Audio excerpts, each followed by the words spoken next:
कि बीए से बीएड और बीएड से एलएलबी, उसके बाद शिक्षिका रहते हुए उसके बाद उन्होंने वहां से जो छलांग मारी है उत्तर प्रदेश की राजनीति में, शायद आज देश में अगर बहुजन या दलित नेता का जिक्र होता है तो मायावती का नाम सबसे पहले होता है।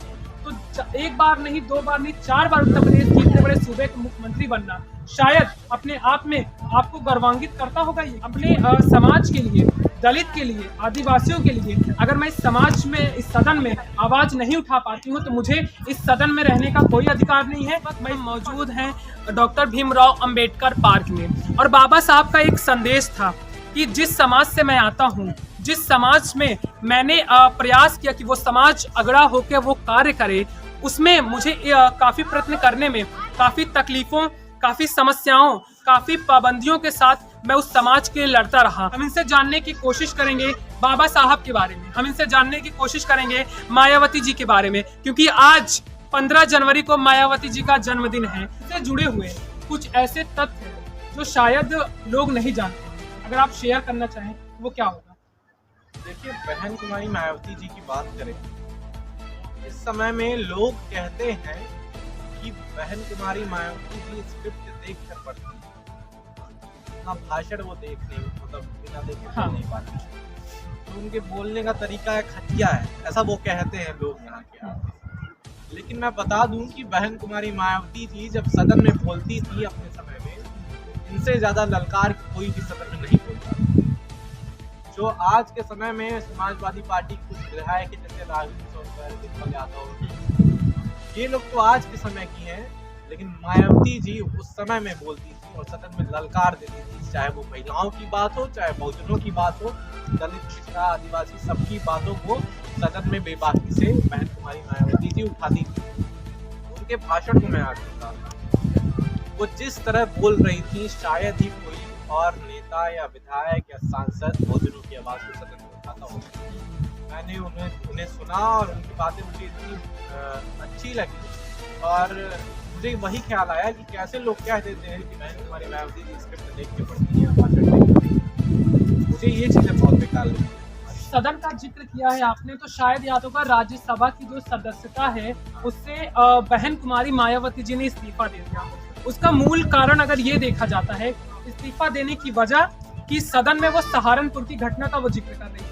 उनको टाइमिंग मिला, मुश्किल से शायद 3 मिनट का उन्हें समय मिला था, लेकिन उन्होंने इस्तीफा देते हुए ये कहा कि इतने गंभीर मुद्दे पर आज मुझे सभापति जी के द्वारा 3 मिनट का समय दिया जा रहा है, और अगर मैं इस सदन में हूँ अपने समाज के लिए, दलित के लिए, आदिवासियों के लिए, अगर मैं इस समाज में, इस सदन में आवाज नहीं उठा पाती हूँ तो मुझे इस सदन में रहने का कोई अधिकार नहीं है, मैं इस्तीफा देती हूँ। तो उस इस्तीफे के पीछे आप क्या बड़ी वजह मानते हैं? देखिए, एक शेर है कि, शेर क्या, वो एक पंक्ति है कि जमीन पर चलने वाले कभी गिरा नहीं। मायावती जी जमीन पर चलने का काम करती, वो गंभीर मुद्दों को हवाओं में उड़ाने का काम नहीं करती। जैसे अभी हेलीकॉप्टर उड़ के जा रहा है, भाजपा के मुद्दे होते हैं हवा में होते हैं, लेकिन बहन कुमारी मायावती जी जो मुद्दे होते हैं वो जमीन पर होते हैं, और वो जमीन पर चलती थी। इसीलिए उन्हें चाहिए था समय बहुजनों की आवाज को उठाने के लिए, उस समय जब उससे छीना जाएगा, इसीलिए उन्होंने इस्तीफा दिया। जैसा आपने बताया अभी कि 3 मिनट का समय दिया गया था और इस्तीफा दिया। जैसा कि आपने टीचर का जिक्र किया, तो मायावती उन्होंने बीए किया, बीएड किया, एलएलबी किया, और बतौर एक शिक्षिका के रूप में उन्होंने बच्चों को पढ़ाया। तो क्या आपको लगता है कि बीए से बीएड और बीएड से एलएलबी, उसके बाद शिक्षिका रहते हुए उसके बाद उन्होंने वहां से जो छलांग मारी है उत्तर प्रदेश की राजनीति में, शायद आज देश में अगर बहुजन या दलित नेता का जिक्र होता है तो मायावती का नाम सबसे पहले होता है। तो एक बार नहीं, दो बार नहीं, 4 बार उत्तर प्रदेश के इतने बड़े सूबे के मुख्यमंत्री बनना शायद अपने आप में आपको गर्वान्वित करता होगा ये, क्योंकि वो एक महिला है। नहीं, बिल्कुल ये सही कह रहे हैं। ये बहुत गौरव करने वाली बात है कि एक महिला, वो भी उत्तर प्रदेश की लगातार 4 बार मुख्यमंत्री बन रही है। इस बात में अगर वो उसमें दम नहीं होता शायद वो 4 बार मुख्यमंत्री नहीं होती। मरमर के पत्थरों से यहाँ की जो नक्काशी की गई है, अगर शायद जनता के ऊपर उतना खर्च किया जाता तो जनता का कुछ भला होता। इन मुद्दों को किस तरीके से देखते हैं? जो इस पार्क से जितनी भी कमाई होती है वो सारी कमाई सरकार के बजट में जाती है। वो कमाई जनता की भलाई के लिए ही लगती है। तो इनडायरेक्टली या डायरेक्टली हम ये कह सकते हैं कि पार्क से जितनी भी इनकम होती है वो जनता की भलाई के लिए लगती है। अब उसको सरकार जनता को, आज की सरकार या अखिलेश यादव की सरकार जनता को कितना देती है उससे ये सरकार के हाथ में, लेकिन इस जगह से कमाई होती है जो जनता के हित में है।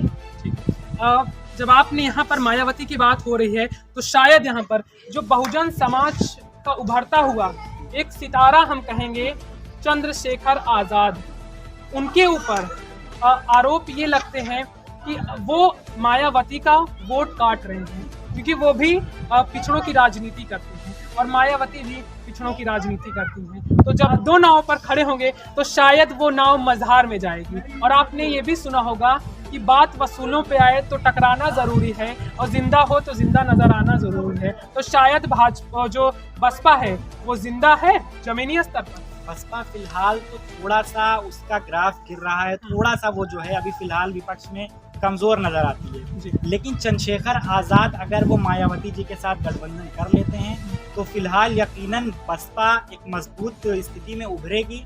और रही बात चंद्रशेखर आजाद की आने की, तो अगर एक समाज को दो नेता मिल जा रहा है इसमें बुराई क्या है?